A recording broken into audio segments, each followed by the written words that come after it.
trompé. Lorsque David Livingstone, le premier blanc qui a amené le christianisme à la race noire, lorsqu'il quittait l'Italie avec la lettre, on lui disait prêche aux Africains la souffrance. Ça fait que les gens viennent à l'église, leur état reste pareil. Et on leur fait croire que c'est au ciel qu'ils vont aller vivre une belle vie. La belle vie commence sur la terre. Le ciel commence ce soir. C'est maintenant. La tristesse doit te quitter sur la terre avant de rentrer au ciel. Le malheur doit te quitter. La maladie doit te quitter. Les perturbations, les réclamations doivent libérer ta vie. Est-ce que tu crois à la parole? Refuse de croire aux choses qui sont contraires à la parole de Dieu.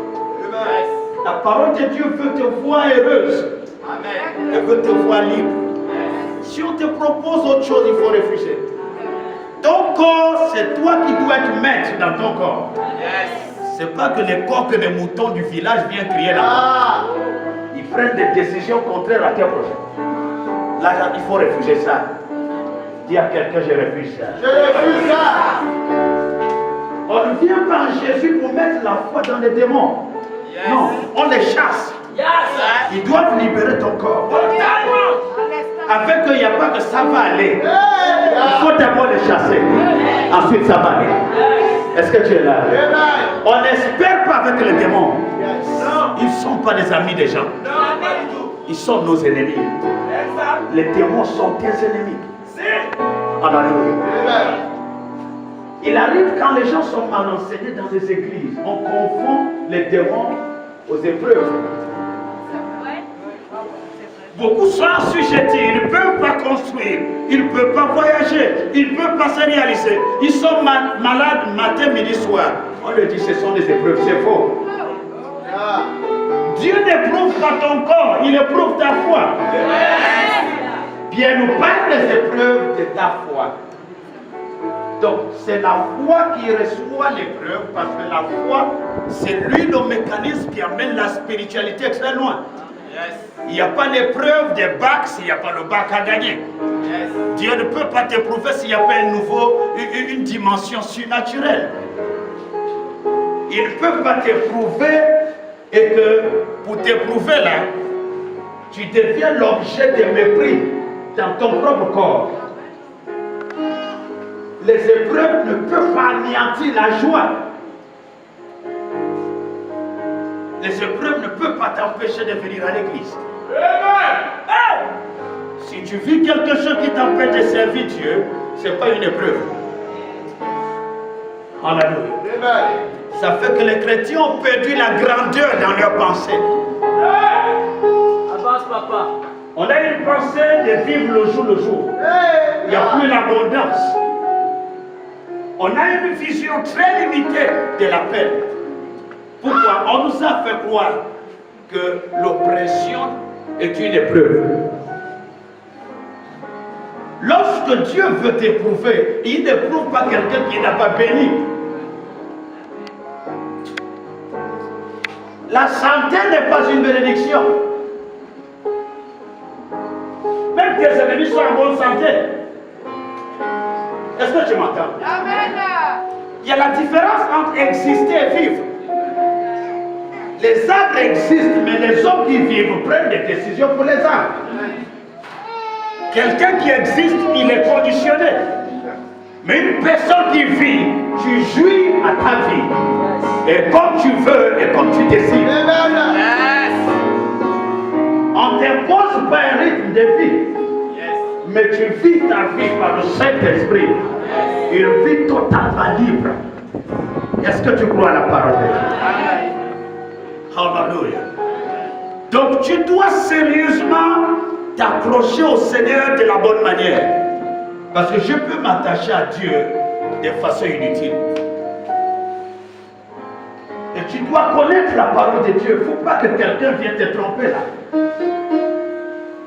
Le problème aujourd'hui est que les croyants soulèvent des problèmes, mais ils n'ont pas l'enseignement véritable pour affronter leurs problèmes.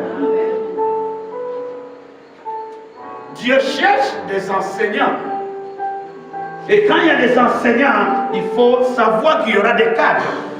Yes. Mais quand il n'y a pas des enseignants, il va y avoir que des ignorants. Ça fait qu'on vient à l'église, on ne sait pas exactement de quoi il s'agit, mais j'ai pris parce qu'il faut prier. J'ai pris parce que mon oncle ou ma tante prie là-bas.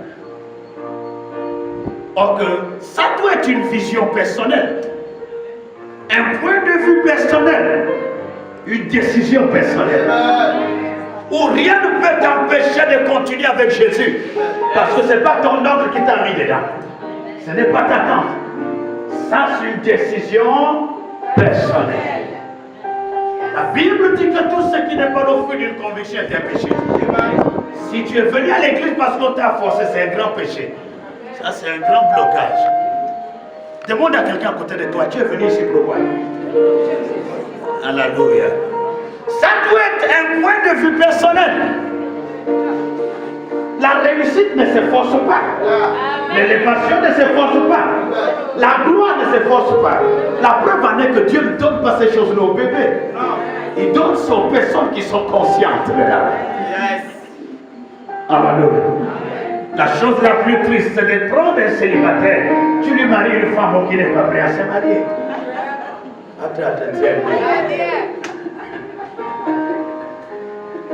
Hein? C'est là qu'il va te dire, je ne suis pas d'accord. Je ne veux pas. Même si c'est Beyoncé que tu as choisi pour lui. Il t'a dit qu'il a besoin de Beyoncé. C'est pareil, venir dans une église sans conviction personnelle. Ça veut dire on te tire pour venir. Parfois, on te réveille même 4 fois pour que tu te lèves. Là, il faut savoir qu'il y a un problème de conviction. Alléluia. La conviction fait de toi une personne imbattable. Yes. La conviction te fait voir ce que d'autres ne voient pas. La conviction t'amène à choisir quelque chose que d'autres ont peur de choisir. Là où d'autres voient le danger, ta conviction voit la solution. Vous n'allez jamais regarder dans la même direction.